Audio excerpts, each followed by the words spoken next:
بسم اللہ الرحمن الرحیم۔ السلام علیکم۔ کہانی ہب آفیشیل میں خوش آمدید۔ آج پھر دوستوں میں آپ کے لیے ایک بہت ہی اچھی اور سچی کہانی لے کر آئی ہوں۔ نئے آنے والے دوستوں سے گزارش ہے کہ وہ میرا چینل کو سبسکرائب کریں اور بیل آئیکن کو پریس کریں۔ تو چلیں بڑھتے ہیں کہانی کی جانب۔ ہارون اور عامر گہرے دوست تھے۔ بچپن سے لے کر اب تک اکٹھے پڑھتے آئے تھے۔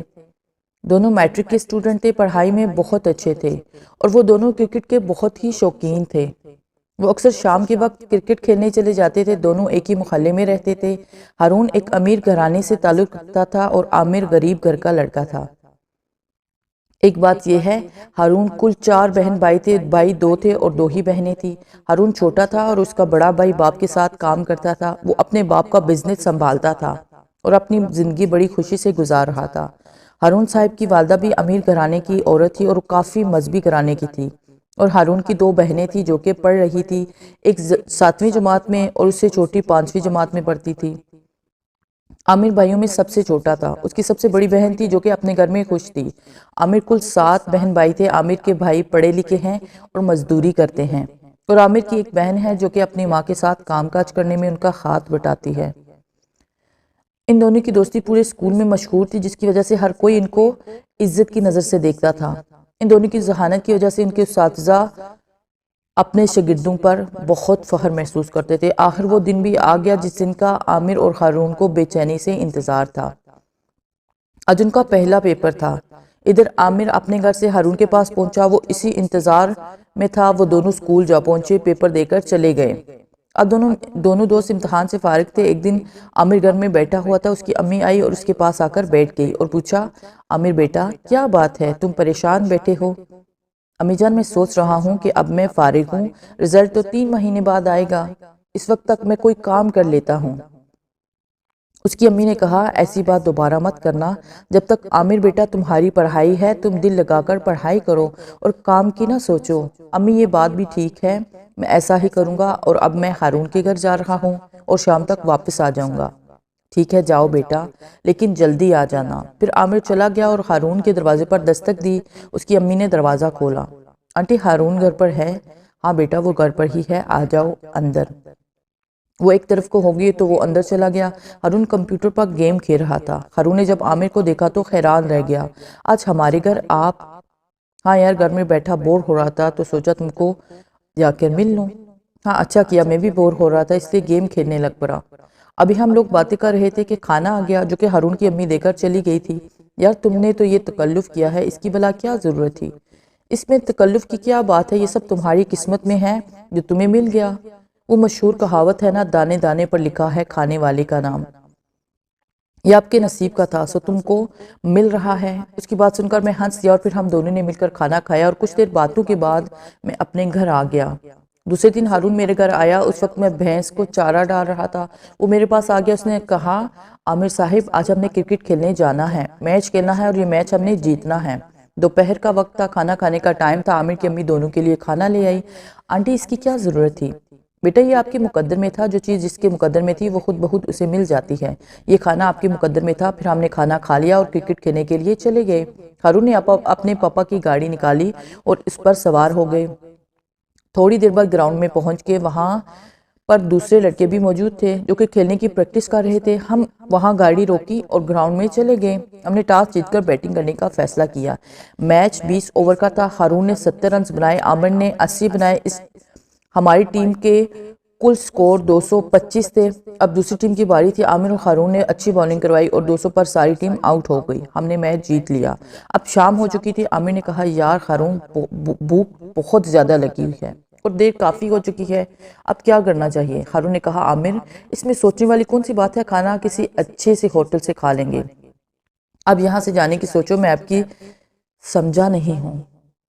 یار تم تو میری بات پر پریشان ہو گئے ہو۔ میرا مطلب ہے کہ پہلے ہم یہاں سے جاتے ہیں پھر کچھ کھاتے ہیں۔ اس کی بات پر دونوں ہی ہنس دیے اور پھر دونوں کسی ہوٹل پر جانے کے لیے گاڑی میں بیٹھ کے، اور ابھی گاڑی کچھ ہی آگے گئی تھی کہ ان کی گاڑی خراب ہو گئی۔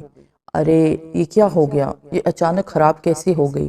اب کیا کرنا ہے؟ عامر نے کہا، کرنا کیا ہے، میں خود ہی دیکھتا ہوں کہ اسے کیا ہوا ہے۔ اتنا کہہ کر ہارون گاڑی سے نیچے اترا، گاڑی کو اچھی طرح چیک کیا۔ عامر اندر بیٹھا تھا اور دعا کر رہا تھا کہ یا اللہ گاڑی سٹارٹ ہو جائے۔ شام کے 7 بج رہے تھے، وہ مزید پریشان ہو گیا اور پھر ہارون سے کہا، یار اللہ کا نام لو اور گاڑی چلاؤ۔ یار گاڑی نے نہیں چلنا، چاہے جتنی مرضی کوشش کر لو، اتنی جلدی کچھ بھی نہیں ہونے والا ہے۔ اب ایک ہی حل ہے، آرام سے گاڑی کے اندر بیٹھ جائیں، صبح کے چلے جائیں گے، اس کے علاوہ کوئی بھی حل نہیں ہے۔ ہارون نے پریشان ہوتے ہوئے کہا، یار تم گاڑی چلانے کی کوشش تو کرو۔ ٹھیک ہے، آخری کوشش کر کے دیکھتا ہوں، آگے ہماری قسمت۔ ہارون نے اتنا کہہ کر گاڑی سٹارٹ کرنے کی کوشش کی، جو کہ سٹارٹ ہو گئی۔ عامر خوشی سے بولا، میں نے کہا تھا نا کہ اس کو سٹارٹ کرو، دیکھا ہو گئی نا سٹارٹ۔ اور جب میں نے گھڑی پر ٹائم دیکھا تو میرے پاؤں سے زمین نکل گئی۔ رات کے 9 بج چکے تھے، ہر طرف گہرا اندھیرا پھیل چکا تھا۔ ایسے میں بالکل سکوت کا عالم تھا اور اندھیرا ہونے کی وجہ سے خات کو خات دکھائی نہیں دے رہا تھا۔ کہتے ہیں نا کہ مصیبت آتی ہے، کون سا پوچھ کر آتی ہے۔ ہم نے اللہ کا نام لیا اور اپنی منزل کی طرف چل دیے۔ میں نے یہ روڈ کئی بار دیکھا تھا، اس کے بارے میں سنا تھا کہ ایک قبرستان ہے جو بہت بڑا ہے، جس کے بارے میں سنا تھا کہ وہ قبرستان 200 سال پرانا ہے، اور یہ بھی سنا تھا کہ وہاں پر بہت ہی خوفناک روحیں رہتی ہیں، اور جو کوئی بھی غلطی سے اس قبرستان میں چلا جاتا ہے وہ پھر زندہ واپس نہیں جاتا، وہ روحیں اس کو مار ڈالتی ہیں۔ اور میرا خیال ٹھیک ثابت ہوا، کچھ ہی دیر میں وہ قبرستان ہمیں دکھائی دیا۔ اس کو دیکھتے ہی کام کا رہ گیا، وہ بھی ڈر گیا۔ اب کیا کیا جائے؟ وہ گھبرائے ہوئے انداز میں بولا، کچھ نہیں ہوگا، تم گاڑی چلاتے جاؤ۔ میں نے اس کو تسلی دیتے ہوئے کہا، حالانکہ میں اندر سے خود بھی ڈر رہا تھا، کیونکہ میں جانتا تھا کہ کچھ نہ کچھ ہونے والا ہے۔ گاڑی کا خراب ہونا، ہمارا یوں لیٹ ہو جانا، کچھ نہ کچھ گڑبڑ تھی۔ ہم نے دیکھا یکدم تیز ہوا چلنے لگی، جسے دیکھ کر ہارون گھبرا گیا۔ پھر ہارون کو عامر کی بات یاد آ گئی، کاش میں عامر کی بات مان لیتا، اور جس کی وجہ سے ہم دونوں کو ذلیل نہ ہونا پڑتا۔ اب پچھتانے کا کیا فائدہ؟ بڑوں کی مثال ہے کہ جب چڑیا چگ گئی کھیت۔ عامر نے ہارون سے کہا، کیا سوچ رکھے ہو؟ ہارون نے کہا، کچھ نہیں، بس ہماری گاڑی قبرستان سے نکل جائے۔ قبرستان بھی اتنا بڑا ہے کہ جہاں تک دیکھو یہی دکھائی دیتا ہے۔ یہاں پر کافی پرانے درخت تھے جن کو دیکھ کر ڈر لگتا تھا۔ اگر ہماری جگہ کوئی اور ہوتا تو شاید اس دنیا سے ویسے ہی چلا جاتا۔ گاڑی ایک بار پھر خراب ہو گئی۔ گاڑی قبرستان کے عین وسط میں خراب ہوئی تھی۔ اب ہم پریشان ہو گئے۔ ہماری گاڑی کی لائٹیں جل رہی تھی اور چاروں طرف اندھیرے ہی اندھیرے کے سوا کچھ نہیں دکھائی دے رہا تھا۔ ہم نے گاڑی سٹارٹ کی لیکن ناکام ہو گئے۔ پھر یکدم عامر کی نظر سامنے پڑی، دیکھا تو 2 روحیں ان کی طرف آ رہی تھی۔ وہ دیکھو، عامر نے ہارون کو کہا۔ کیا ہے؟ وہ ڈرے ہوئے انداز میں بولا۔ وہ اس سے بولا نہیں جا رہا تھا، شاید روحیں ہیں۔ ہاں ایسا ہی ہے، لیکن یہ کس کی ہیں؟ ہمیں ان کو جا کر دیکھنا ہوگا، ہارون نے کہا۔ اس نے ڈرے ہوئے انداز میں کہا، دور سے ہمیں نہیں پتا تھا کہ وہ روحیں کس کی ہیں، ہم ان کو دیکھ کر ڈر گئے تھے۔ جب ہم نے غور سے دیکھا تو وہ ایک لڑکی تھی اور ایک لڑکا تھا۔ تم ایک کوشش کرو، شاید گاڑی سٹارٹ ہو جائے اور ہم ان لوگوں سے چھٹکارا مل جائیں۔ کچھ بھی فائدہ نہیں ہے، میں کئی بار کوشش کر چکا ہوں لیکن یہ سٹارٹ نہیں ہو رہی۔ لگتا ہے ہمیں ان روحوں کا مقابلہ کرنا ہوگا۔ ان کو آنے دو، پھر دیکھتے ہیں کیا ہوتا ہے۔ یار ہم ان کا مقابلہ نہیں کر سکیں گے، تم کوشش کرو، ہو سکتا ہے کہ گاڑی پھر سٹارٹ ہو جائے۔ عامر نے کہا تو وہ ایک بار پھر گاڑی سٹارٹ کرنے لگا اور گاڑی پھر سٹارٹ ہو گئی۔ واو، ہارون خوشی سے بولا، یار جلدی سے اور تیزی سے چلاؤ۔ عامر نے کہا، ہم کسی طرح اس بھیانک قبرستان سے نکل جائیں۔ ہارون تیزی سے گاڑی چلانے لگا اور دونوں روحیں اس کے سامنے آ گئی اور گاڑی کو روکنے کی کوشش کرنے لگی۔ یار تم نے گاڑی کو روکنا نہیں، چاہے کچھ بھی ہو جائے، عامر نے ڈرے ہوئے انداز میں کہا، اور ہارون نے ایسا ہی کیا اور گاڑی کو قبرستان سے باہر لانے میں کامیاب ہو گیا۔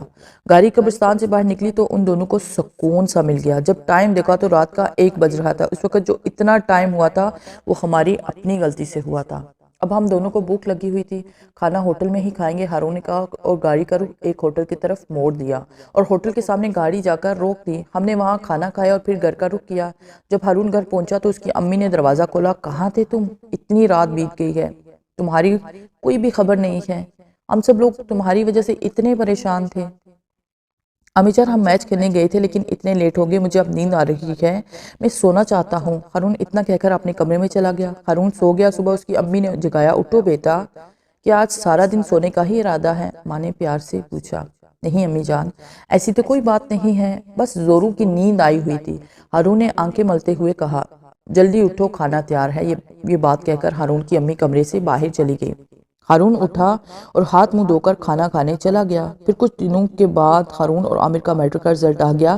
عامر کی پہلی پوزیشن آئی تھی اور ہارون کی دوسری پوزیشن تھی۔ آج وہ دونوں بہت خوش تھے، کیوں نہ ہوتے، اب بہت کی خوشی کی تھی۔ وہ دونوں دوست شہر میں تھے اور باتیں کر رہے تھے۔ عامر نے کہا میں بھی آپ کے ساتھ ہوں، جس کالج میں تم جاؤ گے میں بھی اس کالج میں داخلہ لوں گا۔ عامر نے کہا کہ میرے گھر والے تو مان گئے ہیں، اب ہم کو چاہیے کہ کالج میں جلد سے جلد داخل ہو جائیں۔ ہارون گھر آ گیا اور اپنی امی سے رائے لی، امی میں کالج میں داخل ہونا چاہتا ہوں۔ تو بیٹا اس میں پوچھنے والی کون سی بات ہے؟ تو تمہارا دوست عامر تمہارے ساتھ کالج میں ہوگا؟ امی عامر میرے ساتھ کالج میں جائے گا تو ٹھیک ہے، تم تیاری کرو۔ ادھر عامر گھر بیٹھا تھا۔ عامر نے کہا امی میں کالج داخلہ لینا چاہتا ہوں۔ امی نے کہا بیٹا یہ تو بہت اچھی بات ہے، بیٹا اپنی پڑھائی پر توجہ دو اور کھانا ٹائم پر کھانا اور اساتذہ کا احترام کرنا، اور ہاں کالج جا کر ہمیں نہ بھول جانا۔ امی آپ کیسی بات کر رہی ہیں؟ بھلا میں آپ کو کیسے بھول سکتا ہوں، یہ بات آپ کے ذہن میں آئی کیسے؟ عامر بیٹا میں تو آپ کو یہ بات سمجھا رہی تھی۔ امی میں نے اور ہارون نے کل تو یہاں سے چلے جانا ہے اور ہم کالج جا رہے ہیں، میں سامان باندھ لوں؟ ٹھیک ہے بیٹا، ہم تمہارا سامان باندھ دیتے ہیں۔ عامر نے کہا مجھے ہارون کے پاس جانا ہے، وہ کیا کر رہا ہے؟ عامر گھر سے نکلا اور ہارون کے گھر کی طرف چل دیا۔ ہارون گھر میں ہی تھا۔ عامر نے کہا تیاری مکمل ہے، ہمیں کل ہی نکل جانا چاہیے۔ یہ تو بہت اچھی بات ہے، تمہارے پاس ہر چیز ہے، فی الحال تو سب ہے، کسی چیز کی کمی نہیں ہے۔ وہ کافی دیر تک باتیں کرتے رہے۔ اگلے دن ہم دونوں نے سامان اٹھایا، گھر والوں کی دعائیں لی اور شہر کی طرف چلے گئے۔ ہم شہر چلے گئے، کالج تھوڑی دور تھا، پھر ہم کالج پہنچ گئے جہاں ہم دونوں بآسانی سے داخلہ مل گیا۔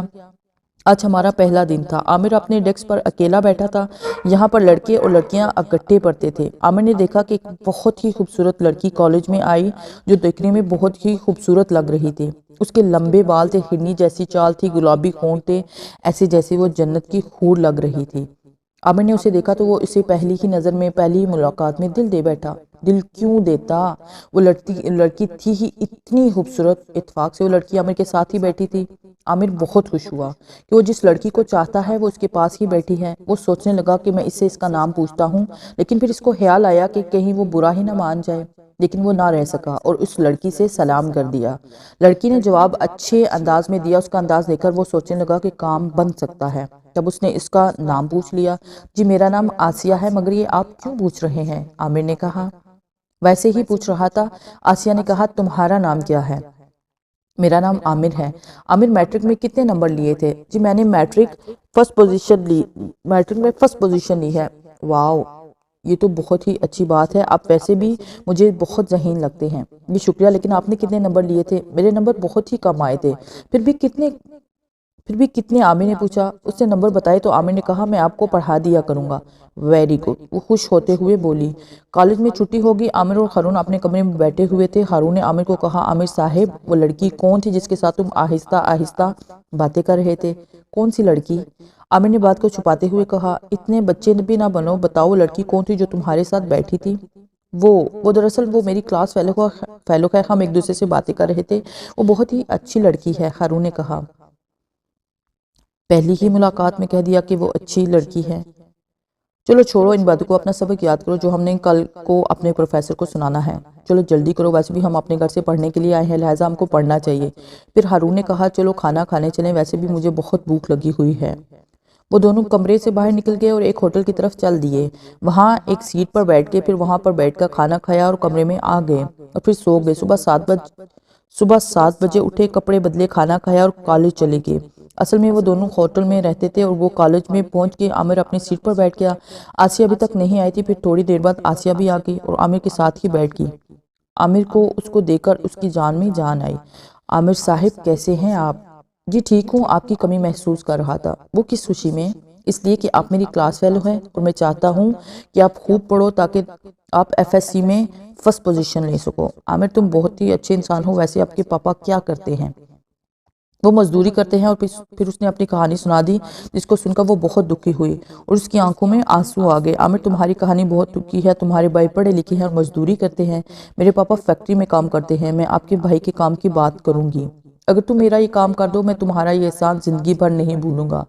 پھر چھٹی ہو گئی۔ عامر آسیہ کے ساتھ باتیں کرتا جا رہا تھا، باتوں باتوں میں کہنے لگا کہ میرا ایک دوست ہارون ہے، وہ تمہارے بارے میں پوچھ رہا تھا، کوشش کرنا کہ ہماری بات ہارون تک نہ پہنچے، وہ امیر آدمی ہے، بہت خود غرض ہے، اپنی بات منوانے کے لیے وہ کچھ بھی کر سکتا ہے۔ اچھا میں چلتا ہوں، 5 بجے پھر آؤں گا، تم تیار رہنا۔ اپنا پتہ تو دو، آسیہ نے کاٹ دیا۔ پھر عامر اپنے کمرے میں آ گیا۔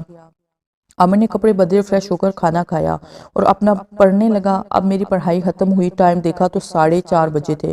عامر فوری اٹھا اور اپنے کمرے سے باہر نکلا اور آسیہ کے ایڈریس پر چلا گیا اور اس نے اس کا گھر تلاش کر لیا اور جا کر بیل دی۔ دروازہ آسیہ نہیں کھولا۔ تم اس وقت جہاں؟ وہ اسے دیکھتے ہی بولی۔ ہاں، آپ سے ملنے کو دل چاہ رہا تھا سو چلا آیا۔ آپ بہت اچھے ہیں۔ وہ مسکرائی۔ کیا مجھے اندر نہیں آنے دو گی؟ کیوں نہیں جناب، آئیے۔ وہ ایک طرف ہٹ گئی اور عامر اس کے گھر میں داخل ہو گیا اور اس کی بیٹھک میں جا کر بیٹھ گیا۔ پھر آسیہ کتابیں لے کر اس کے پاس آ گئی اور عامر سے پڑھنے لگی۔ کافی دیر تک وہ باتیں بھی کرتے رہے اور پڑھتے بھی رہے۔ پھر عامر بولا، میں اب چلتا ہوں۔ نہیں، ایسے نہیں، کھانا کھا کر جانا۔ نہیں، پھر صحیح، مجھے جلدی ہے۔ وہ بولا، ٹھیک ہے، اپنا دھیان رکھنا۔ اوکے، اس نے کہا اور چل دیا۔ اور پھر ان کی ملاقات ایسے ہی ہونے لگی۔ ہارون جو عامر کا دوست تھا وہ ان دونوں کی دوستی سے بہت جلتا تھا۔ اس نے کہا، عامر تم میرے بچپن کے دوست ہو، میں نہیں چاہتا کہ تم کسی بھی مصیبت میں پھنس جاؤ۔ کیا مطلب؟ میں تمہاری بات سمجھا نہیں۔ میرا مطلب ہے کہ تم جس لڑکی کے چکروں میں پڑے ہو وہ اچھی لڑکی نہیں ہے۔ پلیز ہارون، دوبارہ یہ بات اپنے منہ سے بھی نہ نکالنا ورنہ تمہارے لیے اچھا نہیں ہوگا۔ دن گزرتے گئے، آسیہ اور عامر کی دوستی بڑھتی رہی۔ ہارون نے عامر کو دوست ماننے سے انکار کر دیا۔ اب ان دونوں کی دوستی دشمنی میں بدل گئی تھی۔ امتحان بھی سر پر آ گئے تھے۔ عامر تیاری میں مصروف تھا۔ آج پہلا پیپر تھا۔ دونوں نے بہت اچھی تیاری کی تھی۔ پیپر بہت اچھا ہوا تھا۔ سب سے اچھا ہوا تھا عامر اور آسیہ کا۔ پھر دوسرا پیپر بھی اچھا ہوا۔ آخر سبھی پیپر اچھے ہوئے اور پھر ایک ایک کر کے سبھی پیپر اچھے ہو گئے۔ ہارون اسی سوچ میں تھا کہ وہ کس طرح سے آسیہ کو راستے سے ہٹا دے۔ اب چونکہ امتحان ختم ہو گئے تھے اور عامر گھر جانے کی تیاری کرنے لگا، اس نے کمرے میں جا کر اپنا سامان پیک کرنا شروع کر دیا۔ جب اس نے اپنا بیگ دیکھا تو اس میں پیسے نہیں تھے۔ وہ پریشان ہو گیا۔ میرے پیسے کس نے نکالے ہیں؟ ہارون کمرے میں آیا تو حیران ہو گیا اور بولا، حیران ہونے کی ضرورت نہیں، تمہارے پیسے میں نے نکالے ہیں۔ عامر بولا، اگر تم کو پیسوں کی ضرورت تھی تو تم مجھ سے مانگ لیتے۔ وہ بولا، میں تم کو کبھی بھی پیسے نہیں دوں گا اور میں دیکھتا ہوں کہ کون تمہارے کام آتا ہے۔ تمہارے کہنے کا مطلب یہ ہے کہ کوئی بھی میری مدد نہیں کرے گا۔ عامر یہ کہہ کر کمرے سے باہر نکل گیا۔ ہارون نے اپنا سامان باندھا اور اپنے گھر چلا گیا۔ عامر سیدھا آسیہ کے گھر چلا گیا۔ دروازہ آسیہ نہیں کھولا اور پھر وہ اس کو اندر لے گئی۔ وہ اس کو پریشانی میں ڈوبا ہوا دیکھ کر بولی، خیر تو ہے؟ تمہارا چہرہ اترا ہوا کیوں ہے اور اس قدر بجھے بجھے سے کیوں ہو؟ آسیہ، ہارون نے میرے بیگ سے پیسے نکال لیے ہیں اور وہ دینے کا نام ہی نہیں لے رہا۔ اور پھر سب کچھ اس نے آسیہ کو بتا دیا۔ عامر، آپ کو فکر کرنے کی کوئی بھی ضرورت نہیں ہے۔ میرے ہوتے ہوئے تم پریشان مت ہو، میں ابھی لا کر دیتی ہوں۔ اتنے میں آسیہ کی امی بھی آ گئی اور اس نے کہا کہ عامر بیٹا، آسیہ تمہاری بہت تعریفیں کرتی ہے۔ تم 1 سال یہاں آتے رہے ہو۔ آسیہ نے تمہارا کچھ مسئلہ بتایا ہے، یہ لو پیسے، رکھ لو۔ شکریہ آنٹی جی، اتنا کہہ کر عامر نے ان سے پیسے لے لیے اور واپس چلا گیا اور پھر اپنے گھر پہنچ گیا تو سب گھر والے بہت ہی خوش ہوئے۔ بیٹا، امتحان کیسے ہوا؟ امی جان، بہت ہی اچھا ہوا ہے پیپر۔ اور پھر سب سے وہ ملتا جلتا رہا اور 15 دن ہو گئے اس کی ہارون سے ملاقات نہ ہو سکی تو اس کا دل چاہا کہ وہ ہارون سے جا کر ملے۔ یہ سوچ کر وہ اس کے گھر چلا گیا اور پوچھنے پر پتہ چلا کہ وہ کام کے سلسلے میں شہر سے باہر گیا ہوا ہے۔ تو وہ گھر واپس آ گیا اور سوچنے لگا کہ وہ کس شہر میں جا سکتا ہے۔ ہارون اپنے دوستوں کے ساتھ مل کر آسیہ کو اغوا کرنے کی کوشش کر رہا تھا۔ وہ صبح سے کوشش کر رہے تھے۔ آخرکار آسیہ کو کام کے سلسلے میں شہر جانا پڑ گیا تو وہ پیدل ہی جا رہی تھی۔ اب تھوڑے مکان تھے، انہوں نے موقع دیکھتے ہی اس کو اٹھوا لیا اور ایک ویرانے میں لے گئے۔ وہ ان کی منتیں کرتی رہی کہ مجھے چھوڑ دو، لیکن انہوں نے کہا، تم کو ہم چھوڑنے کے لیے اٹھا کر نہیں لائے ہیں، تم سے ایک ایک بات کا حساب لینا ہے۔ پھر انہوں نے اس کو خوب مارا، یہاں تک کہ ہارون نے اس کے پیٹ میں چھری گھونپ دی۔ وہ تڑپنے لگی اور اس کی موت کا تماشا دیکھ رہے تھے۔ جب اس کی سانسیں بند ہو گئی تو وہ اس کو ایک کھنڈر میں پھینک کر فرار ہو گئے۔ 3 ماہ بیت کے اس کو مرے ہوئے رزلٹ بھی آ چکا تھا۔ آسیہ کی پہلی پوزیشن آئی تھی۔ عامر بہت خوش تھا۔ وہ کالج گیا اور اگلی کلاس میں بیٹھ گیا۔ وہ اکیلا تھا، ہارون بھی اکیلا تھا، آسیہ بھی کلاس میں نہیں تھی۔ عامر پریشان ہو گیا کہ آسیہ کیوں نہیں آئی۔ وہ اس کو دیکھنے کو ترس رہا تھا لیکن وہ اس کو کہیں بھی دکھائی نہیں دے رہی تھی۔ ایک دن بیت گیا، دوسرا دن بیت گیا، ایسے ہی پورا ہفتہ بیت گیا لیکن آسیہ کالج میں نہ آئی۔ تو اس نے اس کے گھر جانے کا پروگرام بنا لیا کہ ایک دم اس کو آسیہ کی آواز سنائی دی، آسیہ تم کہاں، میرے سامنے آؤ۔ عامر، میں تمہارے سامنے نہیں آ سکتی، میں مر چکی ہوں، مجھے مار دیا گیا ہے۔ یہ سننا تھا کہ عامر جیسے پاگل ہو گیا۔ یہ تم کیا کہہ رہی ہو؟ ہاں میں ٹھیک کہہ رہی ہوں، میں مر چکی ہوں۔ اور پھر اس نے ساری کہانی عامر کو سنا دی کہ مجھے تمہارے دوست نے اپنے ساتھیوں کے ساتھ مل کر مار دیا ہے، اس نے مجھ سے بہت زیادتی کی ہے، میری روح اس کی وجہ سے بھٹک رہی ہے، میں اسے انتقام لینے کے لیے بے چین ہو رہی ہوں، تم اس کام میں میرا ساتھ دو۔ آسیہ میں سوچ بھی نہیں سکتا تھا کہ میرا دوست اتنا گھٹیا بھی ہو سکتا ہے۔ دیکھو تمہاری پہلی پوزیشن آئی ہے۔ وہ یہ سن کر مسکرائی اور بولی کہ یہ تو بہت ہی اچھی بات ہے، لیکن اب مجھے اس سے کوئی فائدہ نہیں۔ ہاں جانتا ہوں کہ اب تمہیں اس کا کوئی فائدہ نہیں ہے، لیکن میں اس درندے کو زندہ نہیں چھوڑوں گا جس نے میری جان کو مارا ہے۔ اتنا کہہ کر وہ اپنے کمرے میں جانے لگا۔ وہاں پہنچا تو وہ تینوں دوست پرسکون نیند سوئے ہوئے تھے۔ عامر وہاں کھڑا رہا۔ آسیہ کی روح اس کے پیچھے کھڑی تھی۔ آسیہ کی روح نے ان تینوں کو جگایا۔ وہ تینوں اٹھے تو آسیہ کو دیکھ کر حیران رہ گئے۔ ان کو یقین نہیں آ رہا تھا کہ ان کے سامنے آسیہ کھڑی ہے۔ ان کی زبانیں گنگ ہو گئی تھی۔ تم تو مر چکی تھی، پھر یہاں کیسے؟ ہاں میں مر چکی ہوں۔ تم لوگوں نے مجھے مار دیا تھا، لیکن یہ میں نہیں ہوں، یہ میری روح ہے جو تم سے انتقام لینے آئی ہے۔ میں وہی کچھ کروں گی جو تم نے میرے ساتھ کیا تھا۔ میں تم تینوں میں سے کسی کو بھی زندہ نہیں چھوڑوں گی۔ تڑپا کر ماروں گی۔ جس طرح تم لوگوں نے مجھے تڑپا کر مارا تھا، بالکل اسی طرح میں تم لوگوں کو ماروں گی۔ عامر ایک طرف کھڑا تھا۔ اس کو بہت دکھ ہو رہا تھا کہ ان کی محبوبہ کو ان لوگوں نے مار دیا ہے۔ وہ ان تینوں کو دیکھ رہا تھا جو ڈرے ہوئے تھے۔ آسیہ کو دیکھ کر ان کے چہرے زرد پڑ گئے تھے۔ آسیہ ان کے سامنے کھڑی مسکرا رہی تھی، ان کی بے بسی پر ہنس رہی تھی۔ وہ بھی اس وقت ایسے ہی بے بس تھی، لیکن انہوں نے اس کی ایک بھی نہ سنی۔ اسے مار دیا تھا، پھر وہ ان کو کیسے چھوڑ سکتی تھی؟ اس نے اپنے منہ سے آگ نکالی اور ایک تیز پھونک ماری۔ آگ سیدھی ہارون کی طرف بڑھی۔ اس کے کپڑوں کو آگ لگ گئی اور وہ چلانے لگا، چیخنے لگا، لیکن کوئی بھی اس کو بچانے والا نہیں تھا۔ سب اس کے پاس موجود تھے، لیکن اس کو بچانے والا کوئی نہ تھا۔ وہ تڑپ کر مر رہا تھا، چیخ رہا تھا، اور دوسرے ساتھی آسیہ سے اپنی زندگی کی بھیک مانگ رہے تھے۔ ظالموں، یاد کرو وہ دن، میں نے بھی تم سے اسی طرح زندگی کی بھیک مانگی تھی، لیکن تم نے مجھے زندگی نہ دی تھی، مجھے مار دیا تھا، اور اب میں تم کو کیسے چھوڑ سکتی ہوں؟ جس طرح تمہارا یہ دوست جل کر مرا ہے، اس طرح تم بھی جل کر مرو گے، لیکن نہیں، میں تم کو جلاؤں گی نہیں، میں تمہارا خون پی جاؤں گی۔ مجھے پیاس لگی ہوئی ہے، تم نے مجھے پیاسا مارا تھا، مجھے پیاس لگی ہوئی ہے۔ اتنا کہہ کر اس نے ایک لڑکے کا گریبان پکڑا اور اوپر اٹھایا اور اس کی گردن میں اپنے دانت ڈال دیے۔ اس کا خون پینے لگی اور اس کے ہاتھوں میں تڑپ کر مر گیا۔ اس نے اس کو ایک طرف پھینک دیا۔ میری پیاس اب بھی نہیں بجھی ہے، اس نے دوسرے لڑکے کی طرف دیکھتے ہوئے کہا۔ میں اپنی پیاس بجھاؤں گی۔ اتنا کہہ کر اس نے اس کو بھی گردن سے پکڑ لیا اور اس کا بھی خون پینے لگی۔ وہ بھی اس کے ہاتھوں میں تڑپنے لگا اور پھر وہ تڑپتے ٹھنڈا ہو گیا۔ اس نے اس کو بھی ایک طرف پھینک دیا اور ایک گہری سانس لیتے ہوئے بولی، عامر، میرا انتقام پورا ہو گیا ہے۔ اب تم نے میرا ایک کام کرنا ہے۔ ایک کھنڈر میں میری لاش پڑی ہوئی ہے، اس کو اٹھا کر دفن کرنا ہے۔ آسیہ، میں تم سے ایک بات کرنا چاہتا ہوں۔ ہاں کرو، کون سی بات ہے؟ آسیہ، میں تم سے بہت محبت کرتا ہوں۔ نہیں عامر، تم ایسا نہ کہو، اب ایسا کہنے کا کوئی بھی فائدہ نہیں ہے۔ میں مر چکی ہوں، اور مرے ہوئے انسانوں سے تم کوئی اچھی سی لڑکی دے کر شادی کر لینا، مجھے بہت خوشی ہوگی۔ اتنا کہہ کر وہ غائب ہو گئی، اور عامر ان تینوں کو دیکھتا رہا، پھر وہاں سے نکل گیا۔ دوسرے دن اس نے کھنڈر میں جا کر اس کی لاش کو تلاش کیا۔ لاش کیا تھا؟ ہڈیوں کا ایک ڈھانچہ وہاں پڑا ہوا تھا۔ اس کو اٹھا کر اس کے گھر لے گیا۔ جب اس کے گھر والوں نے آسیہ کے جسم کو ہڈیوں کے ڈھانچے میں دیکھا تو رونے چیخنے لگے، لیکن اس کے علاوہ کر بھی کیا سکتے تھے؟ ماں سوائے دفنانے کے، انہوں نے اس کو نماز جنازہ کے بعد دفن کر دیا۔ وہ سب قبرستان سے چلے گئے، لیکن عامر اس کی قبر پر کھڑا رہا۔ اس نے دیکھا کہ آسیہ کی روح ایک درخت کے ساتھ کھڑی تھی۔ وہ بہت خوش تھی۔ اس کے جسم کو دفنا دیا گیا ہے۔ وہ دھیرے دھیرے عامر کے پاس آئی۔ عامر، میں تمہاری شکر گزار ہوں کہ تم نے میرے مردہ جسم کو تلاش کر کے مجھے میرے مقام تک پہنچا دیا۔ اب میری روح کو قرار مل گیا ہے۔ میں جا رہی ہوں، اور آج کے بعد میں تم کو کبھی بھی دکھائی نہیں دوں گی۔ تم گھر جا کر شادی کر لینا۔ اتنا کہہ کر وہ غائب ہو گئی۔ وہ اسے دیکھ کر روتا رہا۔ آسیہ کے گھر والوں نے اس کو کہا کہ تم یہاں رہا کرو، کیونکہ ہم چاہتے ہیں کہ آسیہ کی کمی تمہارے وجود سے ہمیشہ ہمارے سامنے رہے۔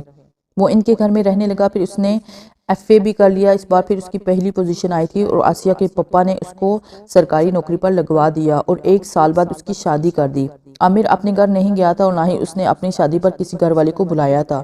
اس کے 4 بچے ہیں اب، اور وہ بہت خوشیوں بھری زندگی بسر کر رہا ہے۔